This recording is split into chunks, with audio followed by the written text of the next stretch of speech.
اقوى مراجعه تاريخ في الجمهوريه. لو انت معانا في القاهره وفي الجيزه وفي اسكندريه احنا هنراجع في اكبر سنتر موجود اللي هو سنتر كابيتال في محرم بيه. لو انت موجود معانا بقى في القاهره والجيزه هنراجع في شبرا في سنتر الراعي، وهنكون موجودين في سنتر فيرست في الهرم، وهنكون موجودين في سنتر تاسك في مساكن الشيراتون. سيادتك المراجعه عالميه بمعنى الكلمه. لو انت مشترك معانا في فيديو بقى انا حاطه على البيج، هتلاقي اللينك موجود برده في الديسكريبشن اسمه كده الفيديو الخاص باقوى حدث في التاريخ. ادخل بقى شوف، لان احنا سيادتك الطلبه اللي معانا على المنصه الحصه بالنسبه لك فور فري، وهيتوزع لك في الحصه بوستر كبير كده في الماده كلها ومذكره صغيره فيها كل نواتج التعلم، وهيتوزع لك كود هديه مراجعه المنطق والفلسفه، وهيتوزع لك كود هديه مراجعه التاريخ كمان مره. كل ده وهناخد حاجه اسمها الكارت البريميوم والبريميوم بلس. ادخل على اللينك هتلاقي في الديسكريبشن حاجه اسمها كده الفيديو الخاص باقوى حدث في التاريخ. ادخل اسمعه واستمتع وادعي لي. باذن الله الحصه قويه جدا. طيب مستر مراجعه الشهر هتكون امتى؟ باذن الله المراجعه بتاعتنا هتكون يوم الحد، هتنزل لك بالليل. سيادتك هتنزل لك حته مراجعه يعني من الاخر عالميه بمعنى الكلمه. هراجع لك المنطق والفلسفه وهراجع لك التاريخ من عينيا الاثنين. ما تنساش تدعي لي، ما تنساش تعمل اكونت على المنصه. يلا بينا نبدا وهنتكلم عن الحضاره الرومانيه.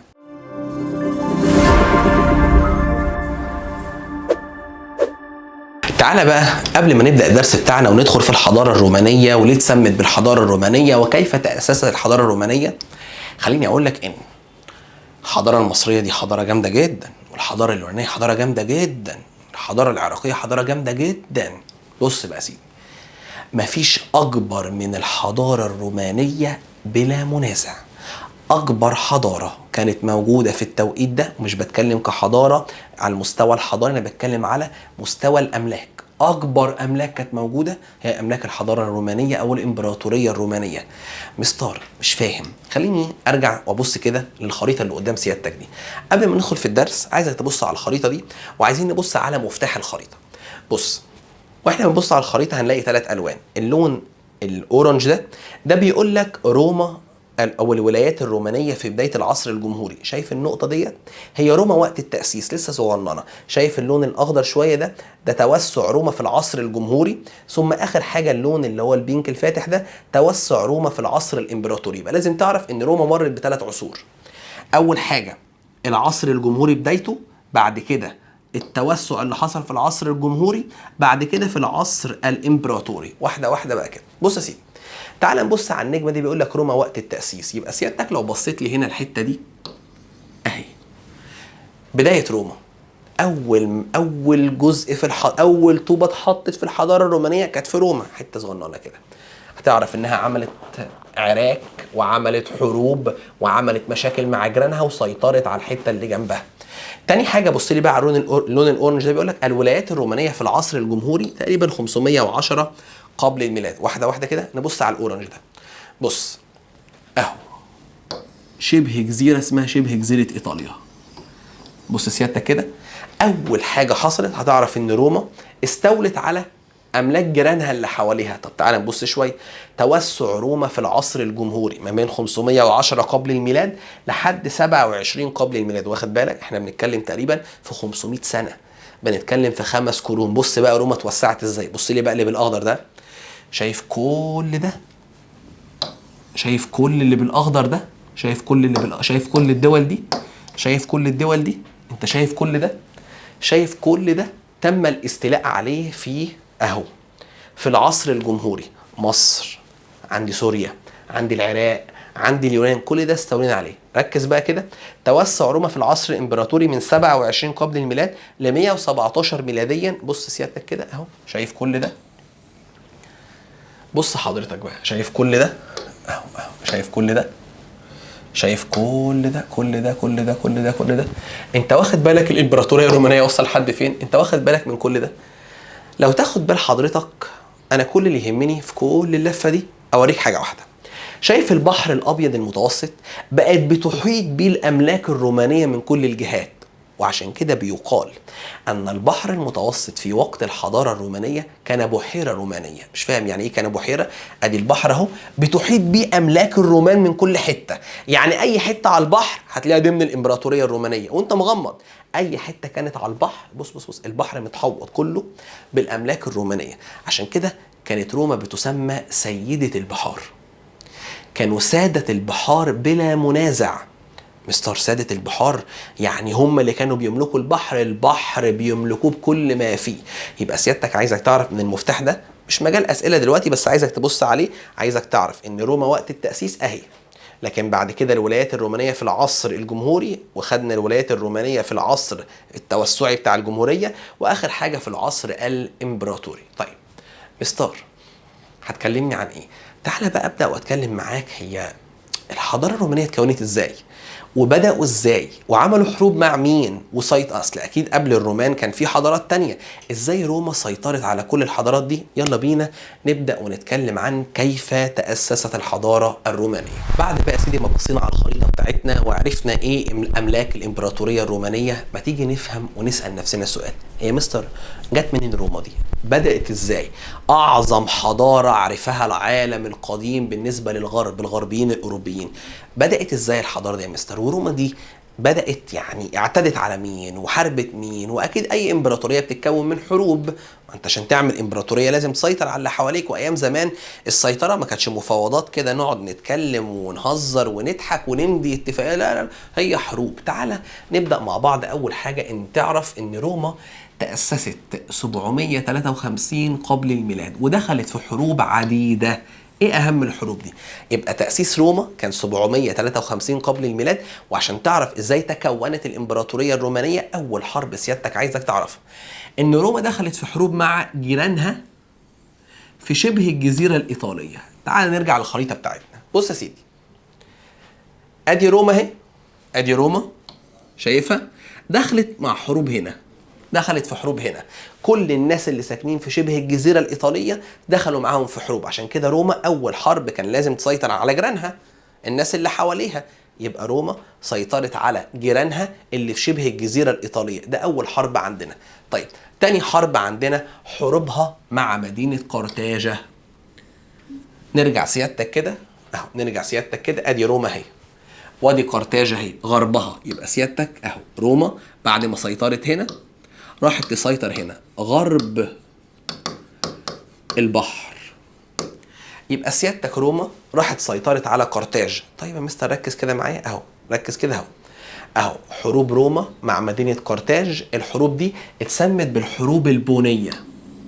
الحروب البونية دي استمرت تقريبا 100 سنة، مش 100 سنة بالظبط بس تقريبا 100 سنة، يعني من سنة 264 قبل الميلاد ل 146 قبل الميلاد. دي اسمها الحروب البونية. يبقى لما يقول لك ايه هي الحروب البونية هتقول لي هي الحروب اللي كانت ما بين روما وقرطاج. طب يا مستر انتهت بانتصار مين؟ اكيد انتصار روما، لان سيادتك احنا هنكون امبراطورية عظيم. يبقى سيادتك اهي اهو، والتي سعت اليها روما للسيطرة على غرب البحر المتوسط. طب انتهت بايه؟ بهزيمة قرطاجة لتسيطر روما على شمال غرب افريقيا. ايوه شمال غرب افريقيا اللي هي غرب البحر المتوسط. ركز بص بص بص بص، روما قاعده تتوسع ازاي. بص روما كانت هنا، شويه شويه سيطرت على اللي هنا، شويه شويه راحت سيطرت على اللي هنا. طيب وايه كمان سيادتك؟ الحرب الثالثه حروبها مع مقدونيا. مقدونيا سيادتك اللي هي كانت بتاعت فيليب الثاني والاسكندر الاكبر، يعني اليونان. نرجع تاني للخريطه، بص سيادتك كده ادي روما اهي، بص بص اليونان اهي شرقها. انت واخد بالك روما قاعده تتسع ازاي، تاخد كل اللي حواليها ازاي؟ يبقى سيادتك اهو في حروب مع مقدونيا. طب نتج عنها ايه؟ برضو انتصرت روما وتدخلت في شؤون مقدونيا، واصبحت مقدونيا ولايه رومانيه عام 148 قبل الميلاد. اهو تدخلت في شؤون اليونان، ومن بعدها كل بلاد اليونان خضعت 146 قبل الميلاد. يبقى ركز بص بص بص، اول حرب عندنا مع جيرانها في شبه الجزيره الايطاليه انتصرت. تاني حرب عندنا مع قرطاج انتصرت. تالت حرب عندنا مع مقدونيا انتصرت واصبحت مقدونيا ولايه رومانيه. طيب تعالى ننتقل للحرب رقم 4، حروبها مع الشرق. بص بقى سيادتك بيقول لك ايه؟ بيقول لك استطاعت روما مد نفوذها لسوريا وتحويلها لولايه رومانيه. طبعا سوريا قصدي هنا فينيقيا اهو، قصدي هنا فينيقيا.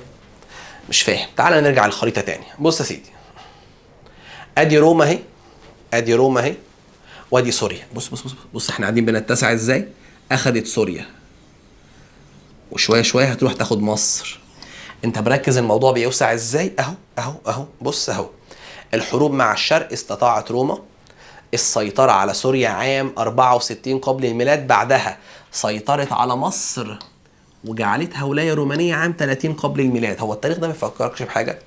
خلناش الحصة اللي فاتت اللي هي موقعة أكتيوم البحرية. فعلا فعلا، اللي هي كانت ما بين أنطونيوس وأكتافيوس، وانتهت بانتصار أكتافيوس، وأصبحت مصر ولاية رومانية. وعايزك تعرف نقطة في غاية الأهمية، بسقوط سوريا وسقوط مصر في أيدي الرومان أصبح البحر المتوسط بحيرة رومانية. بص بقى، لو سيادتك بصيت لي هنا، سقطت مصر وسقطت سوريا. ركز كده، ادي مصر وادي سوريا بقوا تبع الرومان. ركز، وكل ده تبع الرومان، وكل ده تبع الرومان، وده تبع الرومان، وكل ده تبع الرومان. انت عايز تقول لي ايه؟ لو تاخد بالك احنا كده محاوطين البحر المتوسط من كل حته. اصبح البحر المتوسط بحيره رومانيه. تخيل من كتر الجبروت بتاع الحضاره الرومانيه، كل البحر ده كان بتاعهم، كل اللي حوالين البحر ده كان بتاعهم. يبقى سيادتك بص لي كده اهو، بص حضرتك كده اهو. اصبح البحر المتوسط بحيره رومانيه تحيط به اراضي الامبراطوريه الرومانيه من كل جهه، واصبحت روما سيده العالم القديم بلا منازع. يبقى سيادتك لازم تعرف هو ده النظام اللي حصلت فيه، او الترتيب اللي حصل بيه انتشار الامبراطوريه الرومانيه. اول حاجه كانت حروب مع جيرانها، هلخص لك كل ده في الاخر تلخيص عالمي، مع جيرانها. بعد كده كان عند الحروب مع قرطاج، بعد كده الحروب مع مقدونيا، بعد كده الحروب مع الشرق، وبهذا اصبح البحر المتوسط بحيره رومانيه. ده كده يا سيدي كيف تأسست الإمبراطورية الرومانية. طب يا مستر هتكلمني عن إيه؟ زي أي حضارة بقى نتكلم عن مظاهر الحضارة، الحياة السياسية والاقتصادية والدينية والثقافية والفكرية. إحنا هناخد مع بعض حاجتين بس، اللي هي مظاهر الحياة الاقتصادية ومظاهر الحياة السياسية. تعال بقى نبدأ نتكلم عن مظاهر الحياة في روما. هنتكلم عن مظاهر الحضارة الرومانية، هنتكلم عن الحياة السياسية والحياة الاقتصادية والحياة الدينية والحياة الاجتماعية والحياة الثقافية الفكرية والحياة الفنية. هنتكلم عن مظاهر الحياة زي أي حضارة اتكلمنا عليها. وهنبدأ مع بعض أول حاجة بمظاهر الحياة السياسية. وقبل أي حاجة لازم تعرف، طالما هنتكلم عن السياسة يبقى هنتكلم عن نظام الحكم. يا ترى مثل نظام الحكم في روما كان إيه؟ ترى كانت روما ديمقراطية كان فيها مثلا الحكم الجمهوري، ولا كانت روما ديكتاتورية، ولا كانت ملكية، ولا استبدادية، ولا كان إيه النظام؟ خليني أقول لك إن روما نظام الحكم فيها مر ب3 أنظمة، يعني ما كانش ليها نظام ثابت طوال تاريخها. يعني مثلا مصر عبر كل التاريخ بتاعها كان نظام ملكي فرعوني، أما روما مرت ب3 أنظمة. عندي النظام الملكي، وعندي النظام الجمهوري، وعندي النظام الإمبراطوري. فتعالى كده أبدأ معاك بأول نظام عندنا اسمه النظام الملكي.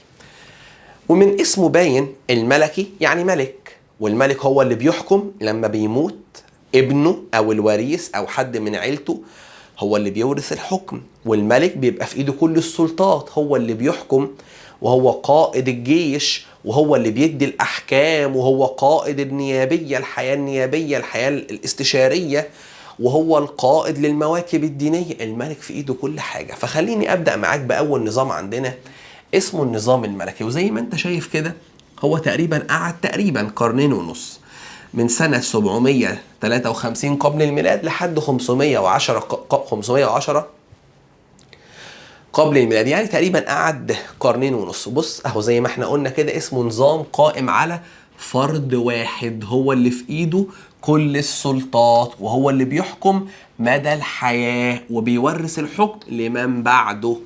يبقى خد بالك ده كان اسمه النظام الملكي، او ممكن نسميه الحكم الفردي المطلق. طيب تعالى كده نعرف بقى شكل طبعا كان في الملك هو اللي بيحكم بس اكيد في مثلا ناس بتعاونه، ما هو مش سوبرمان يعني هو بياخد القرارات كلها، بس في ناس بتعاونه ولو بتعاونه معاونه شكليه صوريه ملهمش دور قوي. فخليني ابدا معاك باول حد عندنا الملك. اول فئه عندنا او اول هيئه من عندنا من هيئات الحكم هو الملك، والملك اهو هو اللي في ايده السلطه العليا في الشؤون الدينيه والقضائيه والسياسيه والعسكريه. واحده واحده كده.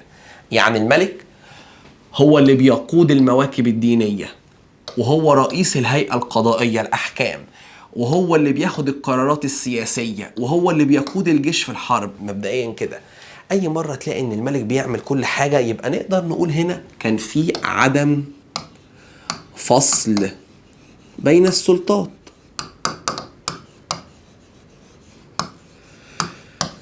وايه كمان يا مستر؟ يا ترى الملك ده بيحكم كام سنه؟ خليني اقول لك ان الملك بيحكم مدى الحياه، طول ما هو عايش بيحكم، ولما يموت يتم اختيار نائب ليه يحكم 5 ايام. لا مش فاهم بقى الحته دي.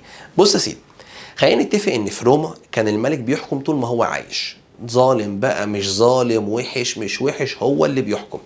طب لما يموت يجيبوا نائب ليه يقعد 5 ايام. اشمعنى يقعد 5 ايام؟ لحد ما نلاقي حد من العيله الملكيه هو اللي يتولى الحكم، لحد ما يتم اختيار مين من العيله الملكيه من عيله الملك هو اللي هيقع عليه الحكم. طب مستر ما هيبقى معروف؟ لا خليني اقول لك احيانا كان بيحصل شويه صراعات ما بين العائلات الملكيه. يعني الملك مات، في 2 ولاد طمعانين في الحكم، لحد بقى ما الشعب يستقر او لحد ما نشوف مين اللي هيحكم فيهم بيعينوا نائب بيقعد 5 ايام. في ال5 ايام دول لحد ما يتم اختيار الملك الجديد.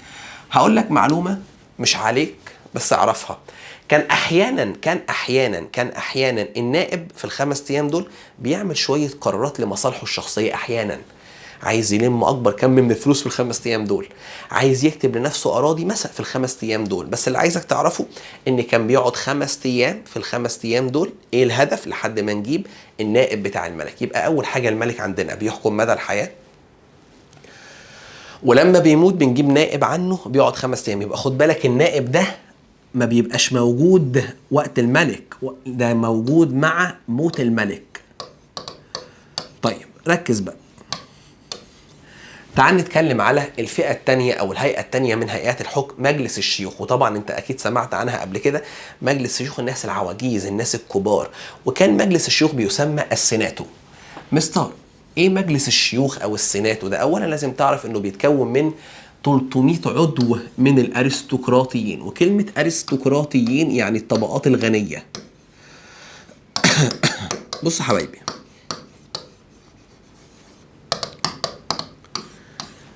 مجلس الشيوخ ده كانوا يختاروا 300 واحد من اغنى الناس في البلد. يعملوا ايه؟ دول سيادتك بيبقوا مجلس استشاري للملك. يعني الملك مثلا قرر عايز يدخل حرب، يروح جايب ال 300 عضو بتوع مجلس السنات دول ويقول لهم ايه رايكم احنا هنهجم على الدوله الفلانيه، احنا هنبطش بالدوله الفلانيه. الملك مثلا عايز ياخد قرار، يجيب ال 300 عضو، ولازم كان يعمل كده. ما كانش ينفع ياخد القرار لوحده، لا هاتهم حتى لو مش هتسمع لهم، بس هاتهم ونشاركهم القرار. يبقى مجلس الشيوخ كانت سلطته سلطه استشاريه. مستر كلمه استشاريه يعني بيقدم المشوره بس ما يقدرش ياخد القرار. ركز كده معايا. يبقى اول حاجه الملك كان هو اعلى فئه في الدوله، اعلى سلطه، وكان معاه بعد كده مجلس الشيوخ. وعايز اقول معلومه كانت من، اسمع اللفظ ده عشان هيفيدك قوي، كانت من التقاليد الرومانيه. ان الملك لو هياخد قرار يجتمع بمجلس الشيوخ، ولو ما عملش كده يبقى انت تعديت على التقاليد الرومانيه. ده كده اول حاجه الملك. تاني حاجه مجلس الشيوخ. تالت حاجه جمعيه الاحياء. احنا في مصر بتتقسم لمحافظات، روما كانت زمان بتتقسم لاحياء. عارف عندنا في اسكندريه في حاجه اسمها الحي الروماني، الحي اللاتيني، الحي اليوناني، صح؟ الاحياء. كانت روما مقسمه الى 300 حي. 30 حي، متاسف. كانت روما مقسمه الى 30 حي، 30 منطقه.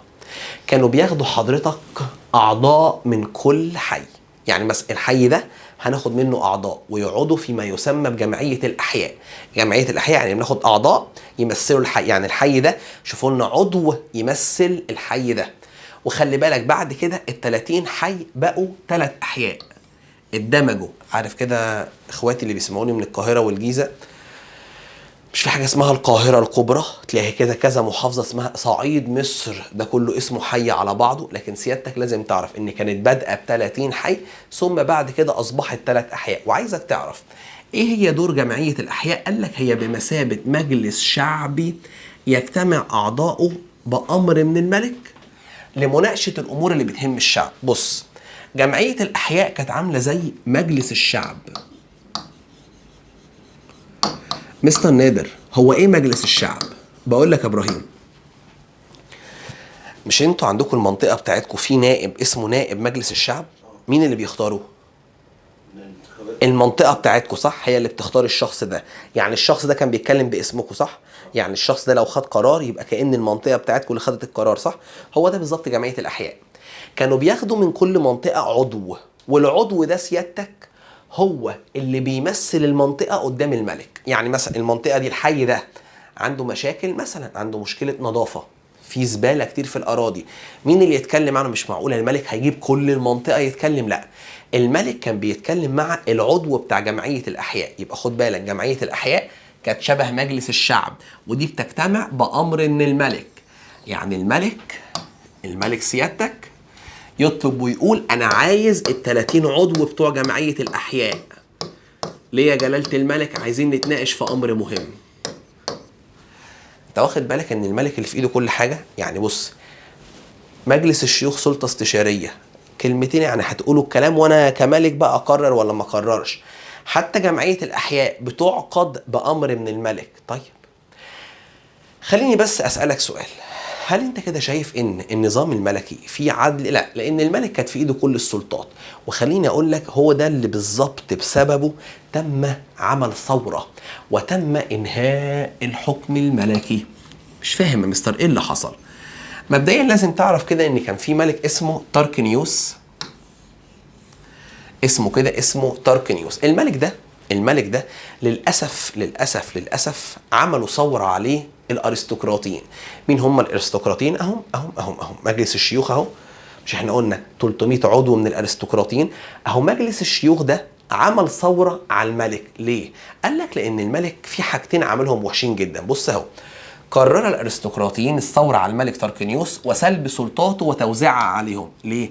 قال لك واحد، عدم احساسه بمعاناه الشعب.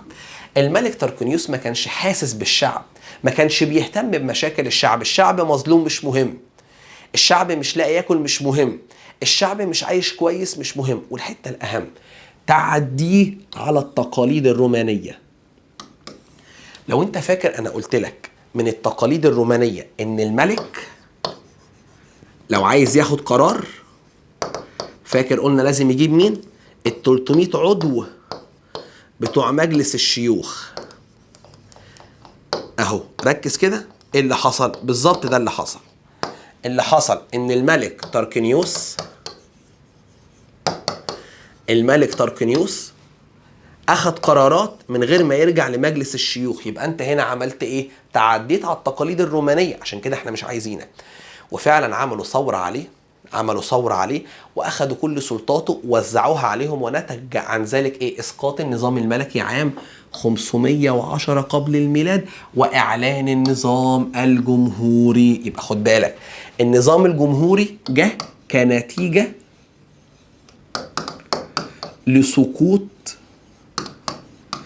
النظام الملكي. وطبعا اكيد سيادتك ممكن تفكر وتقول اكيد الجمهوري هيكون افضل من الملكي، لان الملكي كان فيه ظلم، كان الملك مستبد في ايده كل حاجه. عايزك تعرف يعني ايه لفظ ديكتاتوريه. الديكتاتور هو الشخص الملك اللي بتبقى في ايده كل السلطات وهو اللي بيتحكم ومش بيهتم باي حد حواليه. هو ده اللي حصل مع الملك تاركنيوس. يبقى اتكلمنا مع بعض عن النظام الملكي، وقلنا ان النظام الملكي ده حضرتك هو فرد واحد هو اللي بيحكم وبيورث الحكم في العائله المالكه بتاعته. واتكلمنا بعد كده ان الملك معاه مجلس الشيوخ اللي هو السيناتو، ثم عندي بعد كده جمعيه الاحياء وكانوا 30 حي، ثم بعد كده انضموا في 3 احياء، جمعناهم في 3 احياء. ولازم تعرف ان هم كانوا بيعملوا العقد بتاعهم، بيعملوا الاجتماع بتاعهم بامر من الملك. واتكلمنا عن نهاية الحكم الملكي. ده كده بالنسبة للحكم الملكي. تعال ننتقل مع بعض لنظام الحكم التاني اللي هو النظام الجمهوري. تاني نظام عندنا هيكون اهو النظام الجمهوري، وده سيادتك من 510 قبل الميلاد لحد 27 قبل الميلاد. ولازم تعرف ان النظام الجمهوري جاء لمعالجة عيوب النظام الملكي. هي ايه عيوب النظام الملكي؟ ديكتاتورية الملك، ان الملك كان في ايده كل السلطات. فاحنا حاولنا هنا بقى نقسم السلطات شوية. بص سيادتك كده، لازم تعرف ان النظام الجمهوري يقوم على اساس تقسيم السلطات. عارف انا لو منك اكتب تحتيها اهو علاج عيوب الملكية. طبيعي ان الملك بيبقى في ايده كل السلطات. احنا بقى عشان نعالج الامر ده عملنا ايه؟ عملنا مجموعه من الهيئات، كل هيئه في ايديها شيء، كل هيئه في ايديها قرار. اول هيئه عندنا اسمها القنصلان، 2 قنصل، مجلس الشيوخ اللي هو السيناتو برضو، وجمعيه القبائل، واخر حاجه عندنا نقباء العامه. فتعالى كده ابدا معاك. اول حاجه القنصلان. القنصلان ده واضح ان هم 2 بيحكموا اهو سيادتك، هم 2 من الحكام ينتخبان سنويا كل عام. حضرتك استنى استنى استنى استنى، 2 بيتم اختيارهم، ما يفكركوش بحاجه، ده بسبارتا اللي هم الملكين. بس هنا كان في سبارتا الملكين بيقعدوا مدى الحياه، لكن هنا سيادتك الملكين او القنصلين بيتغيروا كل سنه. طبعا سيادتك هتقول لي كل سنه ليه؟ كل سنه عشان نضمن ان مفيش حد طمعان في الحكم. انت هتشتغل سنه، موظف سنه، لازم تبقى امين في الدوله بتاعتك. عشان كده سيادتك لازم تعرف ان هم 2 قنصلين كانوا بيتم انتخابهم سنويا، ويتم اختيارهم بالانتخاب المباشر بواسطه الشعب. يعني الشعب هو اللي بيختارهم. خد بالك، اول مره نسمع عن الديمقراطيه هنا. وما تنساش ان الديمقراطيه على طول عقلك يروح لاثينا في اليونان. يبقى فعلا النظام الجمهوري هنا كان متاثر بالديمقراطيه بتاعت اثينا، ولو انك هتعرف برضو ان في شويه مشاكل هتقابلنا في الديمقراطيه دلوقتي. يبقى اول حاجه القنصلين دول او القنصلان حضرتك بيتم اختيارهم سنويا بالانتخاب المباشر من الشعب. الشعب هم اللي بيختارهم. طيب، تاني حاجة عندنا مجلس الشيوخ اللي هو السيناتو. برضه حضرتك اهو بيتكون من 300 عضو، برضه من الارستقراطيين، الطبقة الغنية.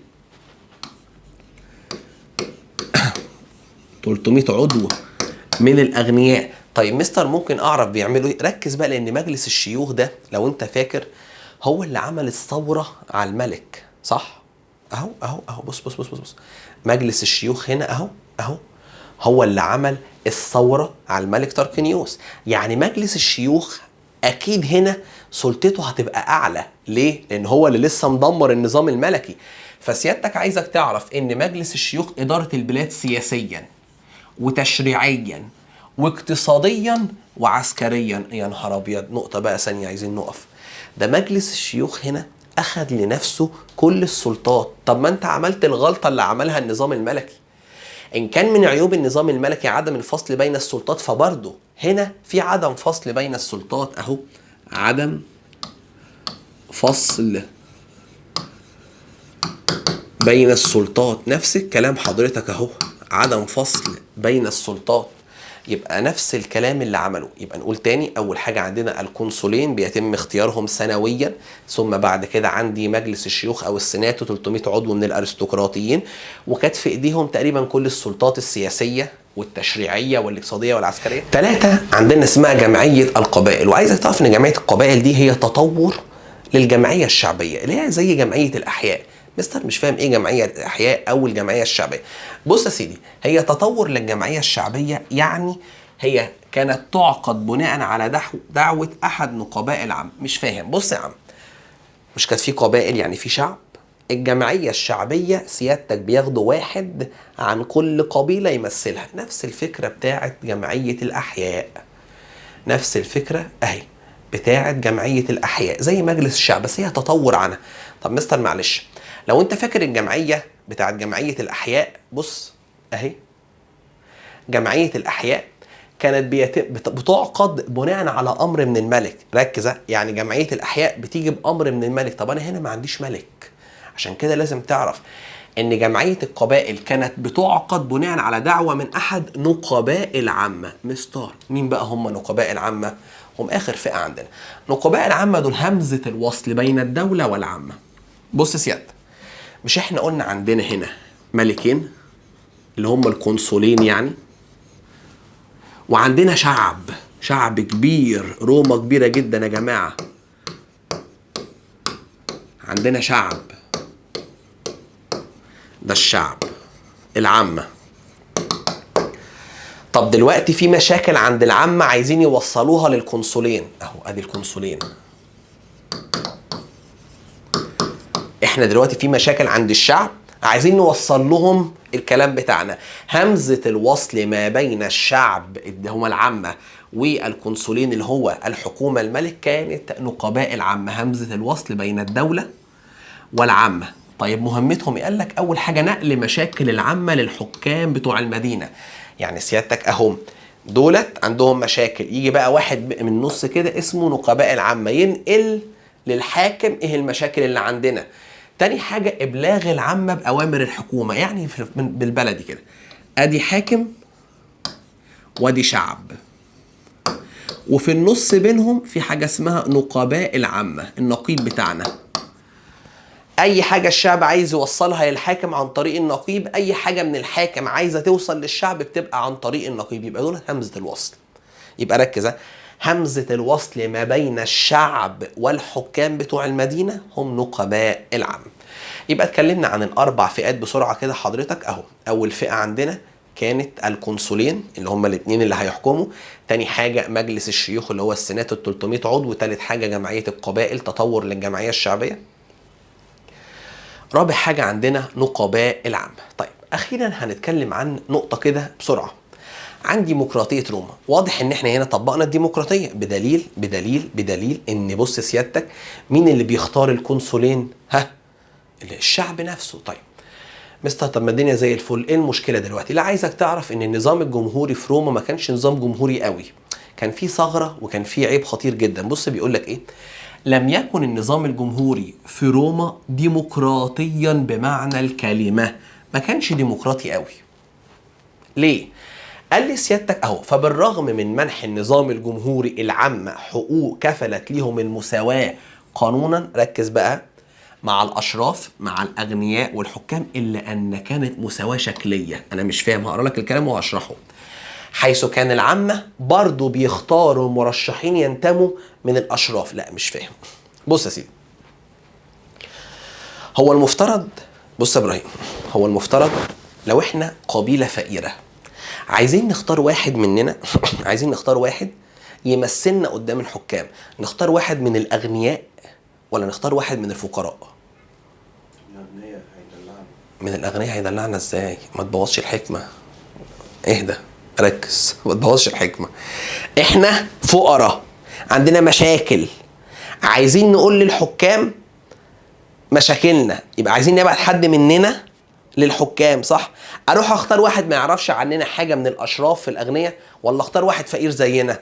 شوف بقى، على الرغم من ان المفترض نختار حد فقير زينا، لكن الفقراء حضرتك، الفقراء العامة بدل ما يختاروا واحد منهم اختاروا واحد من الاشراف. احنا كده بقى نموت. بص، نقعد نشتكي مثلا العامة كانوا يقعدوا يشتكوا من الاغنياء، بس لما راحوا يختاروا حد يمثلهم قدام الحكام اختاروا برضو حد من الاغنياء، اتمسحوا فيه. الله، طب احنا فقراء، طب احنا من الشعب، طب احنا من العامة، هاتوا حد مننا، ما احنا اسمه عضو مجلس شعب، لا قال لك لا. للأسف ده اللي حصل بالظبط. للأسف إن العامة كانوا بيميلون لانتخاب مرشحين ينتمون للأشراف، وبالتالي استولى الأشراف على جميع المناصب ولم يكن للعامة أي نصيب، وبرضه ظل نظام أرستقراطي. يعني بالبلد أدي العامة راحوا اختاروا ممثل لهم. اختاروا مين؟ اختاروا ناس من الاشراف. الله، طب ازاي؟ طب يا ابني انت من عامة الشعب، اختار حد من عامة الشعب زيك. قال لك لا، اخترنا من الاشراف. الله، طب ما هيفضل هو اللي هيستولى على الحكم وانت مالكش اي دور فعلا. يبقى من عيوب الديمقراطية في روما انها كانت ديمقراطية شكلية، على الرغم من ان الحكام ادوا للعامة حقوق كتير، الا ان العامة هم اللي ضيعوهم بايديهم. عارف سيادتك تلاقي برضو حاجة غريبة قوي، مثلا تلاقي مثلا بعض النساء عندهم مشاكل قضايا مرأة، يقول لك احنا حاسين بالظلم ومش بالمساواة وعايزين حد يمثلنا قدام الرئيس، هنختاروا مين؟ نختاروا ولد يمثل. الله، ازاي؟ طب انتي امرأة وعندكم مشاكل نساء، تختاري حد منك؟ قال لك لا لا، الرجالة هيمثلونا بيتكلموا افضل مننا. هو ده بالظبط اللي حصل. المفترض العامة يختاروا حد من العامة علشان يمثلهم، قال لك لا، كنا بنلاقي ان العامة بيميلوا لاختيار الاشراف ليمثلوهم امام الحكام، وبذلك ظل النظام ارستقراطي. ده كده بالنسبة للنظام الجمهوري. يبقى افكرك كده، كان اول نظام عندنا اسمه النظام الملكي، تاني نظام عندنا اسمه النظام الجمهوري، اخر نظام عندنا وده بقى سيادتك الفتوة بتاعهم كله هو النظام الامبراطوري، عصر الامبراطورية الرومانية. وبفكر سيادتك ان اول امبراطور اغسطس، اول امبراطور عندنا كان اكتافيوس، او اكتافيوس قولها زي ما تقولها. سيادتك لازم تعرف ان اول امبراطور عندنا كان اكتافيوس. لو انت فاكر اكتافيوس ده، احنا اتكلمنا وقلنا ان هو كان في حرب ما بين اكتافيوس وانطونيوس، اللي هي حرب معركة اكتيوم البحرية، وانتهت بانتصار مين؟ انتهت بانتصار اكتافيوس. عشان كده مجلس الشيوخ منحوا لقب اغسطس. وكلمة لقب اغسطس اللي هو القيصر الكبير، اللي هو المتحكم في كل شؤون البلاد. كلمة اغسطس معناها شخص متحكم في كل شؤون البلاد. يبقى سيادتك عايزك تعرف ان اول امبراطور للامبراطورية الرومانية هو كان اكتافيوس، اللي هو تم منحه لقب اغسطس على يد مجلس الشيوخ عام 27 قبل الميلاد. تاني افكرك، حرب اكتيوم، معركة اكتيوم، موقعة اكتيوم البحرية كانت ما بين انطونيوس واكتافيوس، والاتنين رومان. طيب الحرب دي انتهت بايه؟ انتهت بانتصار اكتافيوس، واصبح اول امبراطور للحضارة او الامبراطورية الرومانية. طيب اول ما اكتافيوس اصبح امبراطور، قال لك انا عايز احكم الامبراطورية الرومانية دي حكم عادل، حكم هادي، حكم مظبوط. نعمل ايه؟ تعال نشوفوا ايه اللي عمله اكتافيوس علشان يحقق الامن القومي في روما. تاني الامبراطوريه الرومانيه لسه طالعه من حرب ما بين اتنين رومان، اكتافيوس وانطونيوس. طيب علشان نهدي الدنيا شويه، هو خد باله ان امن روما مش هيتحقق الا بانهاء الانقسامات بين القاده العسكريين الرومان والتفافهم حوله. تاني لو انت فاكر، اكتافيوس وانطونيوس هما الاتنين كانوا في اكتيوم البحريه، وفي اكتيوم البحريه انهزم انطونيوس وانتصر اكتافيوس. اذا لازم تعرف سيادتك ان كان في انقسام. طب دلوقتي اكتافيوس انتصر، يلا بقى كلنا نلتف حواليه، يلا كلنا نبقى جندي واحد وسط موقعة واحدة ورا قائد واحد. يبقى سيادتك هم كلهم يلا بينا ننهي الانقسامات، مفيش فلان تبع اكتافيوس وفلان تبع، كلنا تبع الامبراطور. تاني حاجة، أعاد الأمن في ربوع الإمبراطورية الرومانية. طبعا لازم تعرف ليه أعاد الأمن، عشان التجارة تمشي. ما هو لو مفيش أمن وأمان التجارة مش هتمشي. تالت حاجة، حافظ على أملاك الإمبراطورية الرومانية في الشمال وفي الشرق. قال لك يلا بينا نأمن حدودنا، يلا بينا نحافظ على أملاكنا. عمل إيه كمان؟ حقق العدالة الاجتماعية للمواطنين في روما، حقق المساواة والعدالة. المساواة والعدل، ما هو مفيش دولة هتمشي بدون عدل. يبقى ديت الإجراءات اللي عملها الإمبراطور أكتافيوس. الإمبراطور أغسطس اللي هو أول إمبراطور عندنا عمل كل ده علشان يحقق الأمن القومي في روما. عمل 4 حاجات. أول حاجة، أنهى الانقسامات اللي بين القوات. تاني حاجة، أعاد الأمن للإمبراطورية الرومانية. تالت حاجة، حافظ على أملاك الإمبراطورية الرومانية. رابع حاجة وآخر حاجة، حقق العدالة. يبقى سيادتك خد بالك، هو ده اللي عمله أكتافيوس علشان يحقق الأمن القومي في روما. طيب مستر، هو يعني ايه كلمة إمبراطورية؟ كلمة إمبراطورية يعني بلد كبيرة جدا جدا جدا، مناطق كتيرة جدا جدا جدا جدا، أطراف كتيرة جدا جدا جدا. عشان كده بقول لك الإمبراطورية الرومانية، ما بنقولش دولة روما، بنقول الإمبراطورية. طيب مستر، كانت كبيرة؟ كبيرة جدا، تقريبا كانت مسيطرة على أغلب حضارات العالم. ولازم تعرف إن الإمبراطورية الرومانية، ركز لي بقى كده، انقسمت لحتتين. تم تقسيم الإمبراطورية الرومانية 395 ميلاديا، انقسمت إلى قسمين كبيرين. من كتر كبر الامبراطوريه الرومانيه ما كانش ينفع سيادتك تبقى واحده على بعض، لازم تتقسم عشان يبقى سهل حكمها. عشان تبقى سهل قيادتها، عشان تبقى سهلة إدارتها. قال لك هنقسموها لإمبراطورية رومانية غربية، ودي كانت عاصمتها روما، وإمبراطورية رومانية شرقية، ودي عاصمتها القسطنطينية. على فكرة اسمها الإمبراطورية البيزنطية، الحضارة البيزنطية، حضارة بيزنط. يبقى سيادتك لازم تعرف إن الإمبراطورية الرومانية انقسمت لحتتين، شرقية وغربية. الغربية عاصمتها روما، والشرقية عاصمتها القسطنطينية. طب يا مستر، مين سقط قبل مين وانهيار الحضارة الرومانية حصل ازاي؟ لازم سيادتك تعرف ان الحضارة او الامبراطورية الرومانية الغربية سقطت على يد البربر عام 476 قبل الميلاد. ركز بقى كده معايا، وبيقول لك وبذلك انتهت اخر حضارات العالم القديم. مش فاهم يا مستر؟ مبدئيا مين هم البربر؟ قبائل كانت عايشه في شمال اوروبا، قبائل ملهاش دوله واحده. البربر هم مجموعه من القبائل عايشه بلا دوله، بتيجي تهجم، هي عايشه على الهجوم والسرقه. هم دول اللي اسقطوا الامبراطوريه الرومانيه. طيب يا مستر، ممكن اعرف الامبراطوريه الرومانيه الشرقيه سقطت امتى وعلى يد مين؟ دي سقطت على يد السلطان العثماني محمد الثاني، اللي هو محمد الفاتح، اللي هو عن طريقه بعد كده بقى تأسست الإمبراطورية العثمانية أو الدولة العثمانية. أنا آسف. لازم تعرف سيادتك أهو انتهت باستيلاء السلطان العثماني محمد الفاتح على القسطنطينية عام 1453. يبقى خد بالك، بص ديت سقطت إمتى وبص ديت سقطت إمتى. دي سقطت على يد البربر، دي سقطت على يد محمد الفاتح. وخلي بالك، أخدتوا أنتوا الترم اللي فات كان عندهم حاجة اسمها العصور الوسطى. هنا بقى كانت بداية العصور الوسطى في أوروبا، عصور الظلام.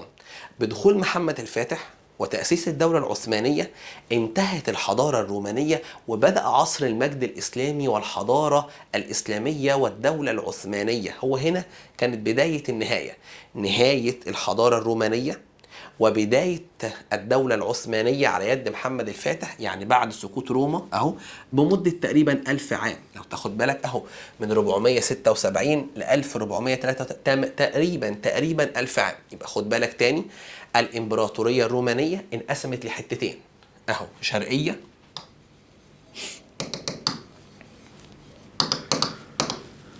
وغربية. بفكر سيادتك ان الغربية عايزين ناخد عن كل واحدة معلومتين. لازم تعرف ان الغربية عاصمتها روما وسقطت على يد البربر، بينما الشرقية عاصمتها القسطنطينية اهو، القسطنطينية، وسقطت على يد محمد الفاتح اللي هو محمد الثاني. ده كده بالنسبة لتقسيم الامبراطورية الرومانية. وبهنا انتهت اكبر واعظم حضارة من الحضارات الأوروبية القديمة، الحضارة الرومانية. يبقى بفكر سيادتك كده، احنا خدنا ايه في الجزئية دي عشان سيادتك تكون متابع معايا الدنيا.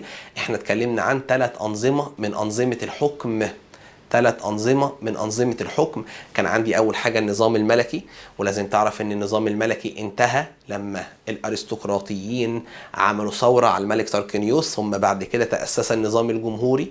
وما تنساش النظام الجمهوري كان فيه عيوب من الديمقراطية، أنها كانت ديمقراطية شكلية. يعني إيه شكلية؟ يعني العامة بدل ما يختاروا ناس منهم اختاروا ناس من الأشراف.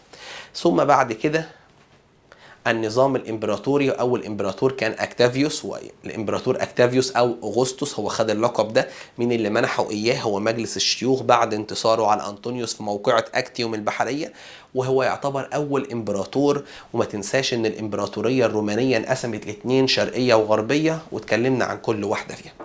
ده كده بالنسبة يا سيدي للحياة السياسية. طب تعالى بقى ننتقل لجزء تاني، بس قبل ما ننتقل تعالى ناخد سؤال كده ونركز فيه. تعالى كده يا سيدي نبص على أول سؤال. بيقول لك إيه؟ بيقول لك استطاعت روما أن تكون دولة كبيرة، أن تكون دولة كبيرة في قلب قارات العالم القديم، قلب القارات، ملتقى القارات، بعد ايه؟ يا ترى الانتصار على مقدونيا، ولا السيطرة على قرطاجة، ولا الانتصار على الفرس، ولا معركة اكتيوم؟ بص، دخول العالم القديم هو قلب العالم القديم، مدخل العالم القديم مصر. يبقى مصر سيطروا عليها امتى؟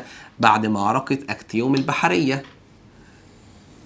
وما تنساش ان اكتيوم البحرية ما بين انطونيوس واكتافيوس، واكتافيوس هو اللي سيطر واخد لقب اغسطس.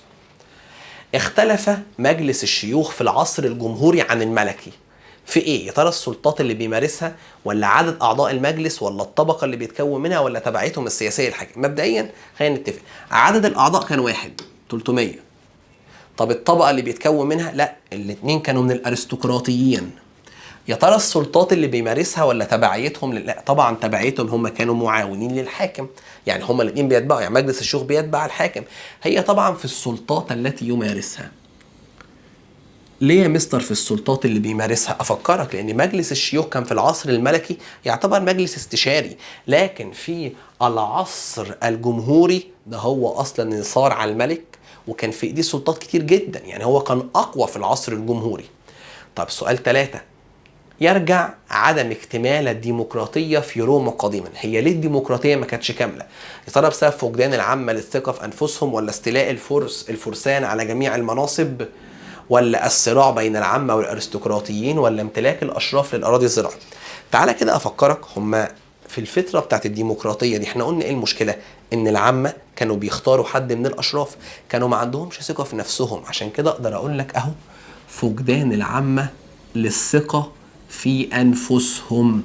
هم اللي فقدوا الثقة في أنفسهم، ما كانوش حاسين إن هم يقدروا يمثلوا نفسهم قدام الحكام، عشان كده كانوا بيختاروا الأشراف. ده كده الجزء بتاع الأسئلة بتاعنا. يلا بينا بقى نكمل مظاهر الحياة الاقتصادية. تعالى بقى نكمل مع بعض مظاهر الحياة الاقتصادية. وبرضه كل مرة بقول لسيادتك، أي مرة يكلمني عن الحياة الاقتصادية هيكلمني عن زراعة، صناعة، تجارة، دول ال3 أنشطة الأهم عندنا. مستر يا ترى بقى الإمبراطورية الرومانية كانت بتعتمد اكتر على الزراعه ولا الصناعه ولا التجاره؟ لازم تعرف ان النشاط رقم 1 في روما كان الزراعه، ولازم تعرف طالما في زراعه يبقى اكيد كان عندهم ميه عذبه، وكان عندهم تربه كويسه صالحه للزراعه. يبقى مبدئيا اول حاجه عايزك تعرفها اهو، بيقول لك نعمت ايطاليا باراضي زراعيه واسعه وموارد طبيعيه وبشريه كبيره، وده خلى النشاط قائم على زراعه وتجاره الى جانب الصناعه، ودول الترتيب صح، زراعة الأول ثم التجارة ثم الصناعة حسب الأهمية. فخليني أبدأ معاك بأول حاجة الزراعة. لازم تعرف سيادتك إن الزراعة هي كانت النشاط رقم 1، كانت أساس الحياة في روما زراعة. لخص لك كل الكلام ده في الآخر بس ركز معايا. يبقى الزراعة هي الأساس. طب مستر، ملكية الأراضي الزراعية كانت لمين؟ قبل ملكية الأراضي الزراعية كله كان بيشتغل في الزراعة، أفراد الأسرة وكمان العبيد. إيه ده؟ يعني مش العبيد بس، يعني مثلا الأحرار كمان، كله كان بيشتغل، جميع أفراد الأسرة حتى العبيد. طب يا مستر ملكية الأرض الزراعية، يا ترى ملكية عامة مقدسة زي ما كانت في مصر ولا ملكية خاصة؟ لازم تعرف إن في الإمبراطورية الرومانية كانت ملكية الأرض ملكية فردية، يعني الأفراد أهي قائمة في روما منذ أقدم العصور. يبقى سيادتك عايزك تعرف إن كانت ملكية فردية. كلمة ملكية فردية زي العراق، الأراضي يمتلكها الأفراد. وكانت في الطبقة الأرستقراطية الأغنياء، دول كان عندهم مساحات واسعة. يعني ايه مساحات واسعه؟ يعني الاغنياء كان بيبقى عندهم اراضي كتيره جدا، واللي هتعرف قدام ده اللي كان بيتسمى الاقطاع. هتعرف قدام الكلام ده، وفي ثالثه ثانوي بالذات تعرف ان الاقطاع ده كان سبب من اسباب يعني ثورات كتير جدا. يعني الثوره الفرنسيه كانت سببها الاساسي القضاء على الاقطاعيين. الناس كانت في اغنياء كان معاهم اراضي كتير جدا جدا جدا، اراضي يعني سيادتك ما تعرفش تجيب اخرها من كتر وسعها. فلازم تعرف ان اول حاجة اتكلمنا عن ان الزراعة هي اساس النشاط الاقتصادي في روما. تاني حاجة ملكية الارض الزراعية كانت ملكية فردية، يعني ملكية خاصة بالافراد. طيب مستر لو سمحت ممكن اعرف كانوا بيزرعوا ايه؟ مبدئيا لازم سيادتك تعرف ان في مزروعات كتير اهمها القمح والقمح. طبعا ده اهم محصول في اي بلد ليه عشان ناكل ونشرب. ولازم تعرف، مش انت حضرتك عارف ان مصر كانت جزء من الامبراطورية الرومانية؟ لازم تعرف ان حضرتك مصر كانت مخزن للقمح الدائم للامبراطورية الرومانية. ارض مصر ارض طيبة صالحة للزراعة، كان الرومان يزرعوا عندنا القمح وياخدوه، ولاد لذينه كانوا يزرعوا عندنا وياخدوا القمح ليهم. فكانت مصر تعتبر مخزن القمح للعالم كله.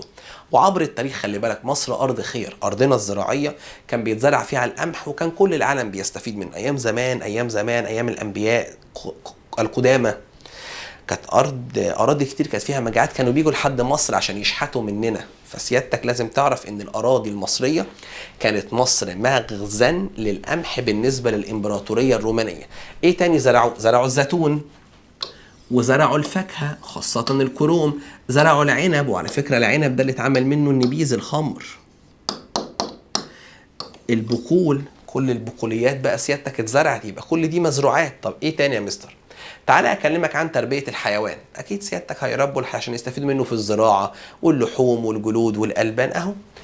اهو البقر والاغنام من اجل الالبان بتاعتها، الصوف بتاعها، الجلود بتاعتها، يبقى دي اسمها الثروه الحيوانيه.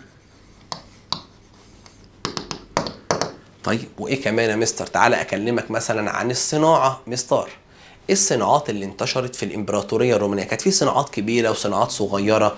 بص سيادتك، الصناعات الكبيره زي ايه؟ قال لك اهو الصناعات التعدينيه. يعني ايه صناعه تعدينيه؟ معادن بنطلعها من باطن الارض ونصنعها. في مثلا معدن اسمه الحديد، نطلعه الحديد ونصنعه منه مثلا اسلحه. بنطلعه من باطن الارض مش عارف نحاس ونصنعه منه مش عارف الحلي والكلام ده. يبقى سيادتك اهو قائمه على المعادن المستخرجه من المناجم. بص، معادن مستخرجه يبقى ممكن نسميها صناعات استخراجيه. زي ايه يا مستر الصناعات دي؟ اهو عندك مثلا صناعه الادوات، زي مثلا عندك الفاس، مش ده اداه زراعيه بتتصنع طبعا من الحديد. عندنا مثلا صناعه الاسلحه من الحديد والرصاص والقصدير، طبعا الأسلحة عشان الحروب إمبراطورية. برضو سيادتك صناعة العملة والمجوهرات من الذهب والفضة.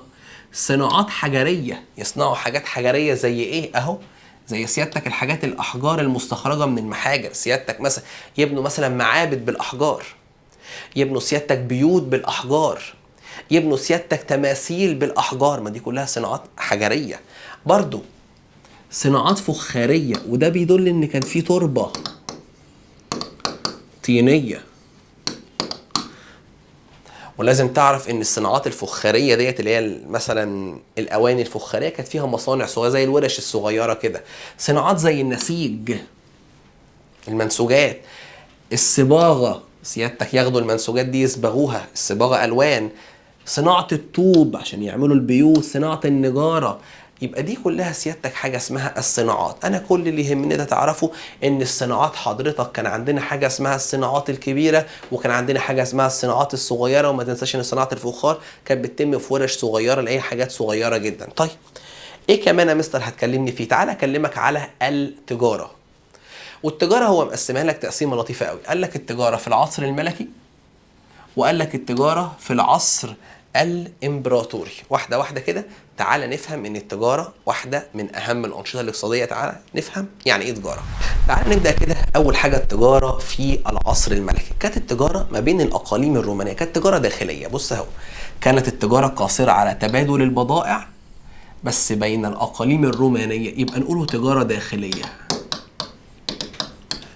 طيب تعالى بقى في العصر الامبراطوري. ما تنساش ان العصر الامبراطوري اول امبراطور عندنا كان اكتافيوس اللي هو خد لقب اغسطس من مجلس الشيوخ. لازم تعرف بقى ان التجاره هتوسع لان احنا بقينا امبراطوريه. اهو ازداد النشاط التجاري. ليه؟ على يد اكتافيوس. اول حاجه لانه هيمن على الاداره المركزيه في روما، في الامبراطوريه في الداخل والخارج. طبعا لان اكتافيوس كان اول امبراطور فكان مسيطر على كل حاجه، وده ساعد على ان التجاره تنشط. هو مأمن كل حاجة. يبقى أول حاجة هيمنة الإدارة المركزية، هو كان مسيطر. تاني حاجة تأمين الملاحة البحرية بفضل قوة الأسطول الروماني.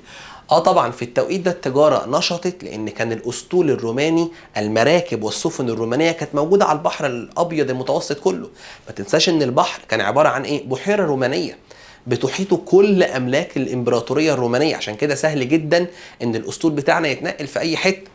تالت حاجة فتح أسواق جديدة في أفريقيا وأسبانيا. طبعا فتح أسواق يبقى في بيع أكتر، يبقى في شراء أكتر، تبادل تجاري أكتر. برضو بقى النقطة الجاية دي مهمة جدا. إعطاء الفرصة لقرطاج اللي هي قرطاجة ممارسة النشاط التجاري من جديد. طبعا أنت عارف إن قرطاجة كانت تبعها الحضارة الفينيقية، وكانت الحضارة الفينيقية متخصصة في النشاط التجاري البحري. عشان كده هو اداهم الفرصة، تعالوا تاجروا من الأول وجديد. مش معنى ان احنا خدنا الاراضي بتاعتكم ان احنا هندمركم، لا، يلا ننشط الحركة التجارية. استفاد من الفينيقيين هنا في ابداعهم التجاري وفنهم التجاري ومهارتهم التجارية. وتقدم السفن التجارية الرومانية بشكل كبير عن السفن اليونانية. لازم تعرف ان في التوقيت ده كانت سفن روما افضل من سفن اليونان. بص هي مش عليك المعلومة بس افضل في ايه؟ قوة السفينة الرومانية كانت أقوى من السفينة اليونانية، كانت تقدر تقاوم الرياح وتقعد مدة أطول، مدة صلاحيتها أطول. تاني حاجة السفن الرومانية كانت بتزود بحاجات كتير حديدية، فده كان بيخلي عمرها أطول من الخشب. الخشب اللي هي السفن كانت بتصنع في اليونان من الخشب. الخشب سيادتك السفن بتتآكل أسرع شوية.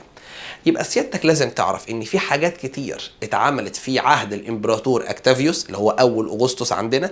عمل حاجات كتير عشان نشط التجاره. اول حاجه اهو هيمنه الاداره المركزيه، ما تنساش ان عندي تامين الملاحه، ما تنساش فتح الاسواق، ما تنساش تقدم السفن، اعطاء الفرصه لقرطاج. وبهنا اقدر اقول لك ان التجاره كانت واحده من اهم الانشطه الاقتصاديه في روما. وكان عندي نوعين من التجاره ما تنساش، داخليه وخارجيه. داخليه وخارجيه. الداخليه كانت بين الاقاليم الرومانيه في العصر الملكي، اما التجاره الخارجيه التجاره البحريه بالذات نشطت في عصر اكتافيوس.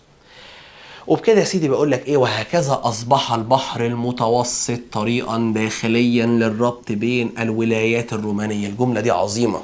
بص ما بين مصر واليونان والرومان ايام زمان ده كان اسمه تجاره خارجيه لان كل واحد غير التاني. لكن ايام الامبراطوريه الرومانيه ده كله اسمه تجاره داخليه. ليه يا مستر؟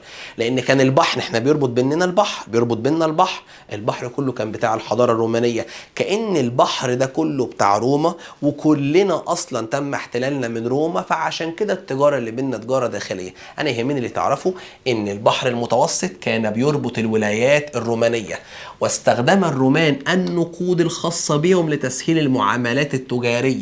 طبعا سيادتك البيع والشراء عن طريق العمله سهل جدا. تقول لي مثلا، اقول لك مثلا البطاطس دي بكام عمله، تاخد العملات. اسهل ما يعمل عمليه تبادل تجاري للسلع. يعني اديك بطاطس تديني مش عارف صوف، تديني مثلا ملابس. لا، الاسهل ان الموضوع يتم عن طريق العملات. والعملات حضرتك كانت من الفضه والذهب والبرونز. يبقى سيادتك احنا كده اتكلمنا على التجاره. يبقى افكر سيادتك اتكلمنا على الزراعه. ما تنساش ان انا كان عندي معلومتين في الزراعه، ان هي اساس النشاط، وملكيه الارض كانت ملكيه خاصه. ثم اتكلمنا بعد كده على الصناعه، قلنا معلومتين، ان كانت في صناعات كبيره وصناعات صغيره. ثم اتكلمنا عن تربيه الحيوان، هي الثروه الحيوانيه. ثم ختمنا بالتجاره وقلنا كان في نوعين من التجاره، تجاره ايام العصر الملكي وتجارة أيام العصر الإمبراطوري. وما تنساش إن الرومان عملوا نقود خاصة بيهم، صك العملة عشان تسهل عملية التبادل التجاري. ده كده يا سيدي بالنسبة للجزء الخاص بالشرح بتاعنا. تعالى بقى نلخص كل اللي احنا أخدناه في حتة صغيرة جدا. يلا بينا نلخص الكلام كله. اظبط لي بقى ساعتك كده، وفي 5 دقايق بالظبط هلخص لك كل اللي احنا أخدناه. ركز كده، الساعة هتظهر لك هنا اقل من 5 دقائق. اول حاجه اتكلمت مع سيادتك كده وقلت لك ان كيف نشأت الامبراطوريه الرومانيه. ركز كده ان روما دخلت في حروب. اول حاجه حرب مع جيرانها في شبه الجزيره الايطاليه.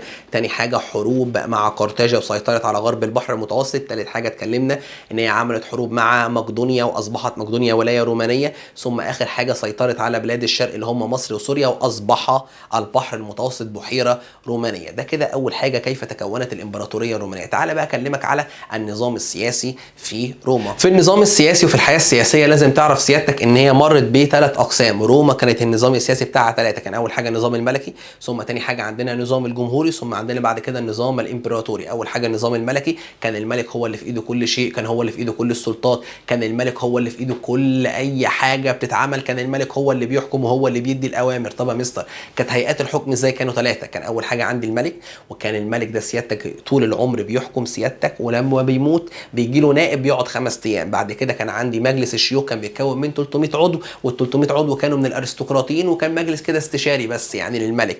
ثالث حاجه عندنا كان جمعيه الاحياء، وما تنساش ان روما كانت متقسمه 30 حي، ثم بعد كده اصبحوا 3 احياء، وجمعيه الاحياء دي كانت تقريبا زي مجلس الشعب كده عندنا.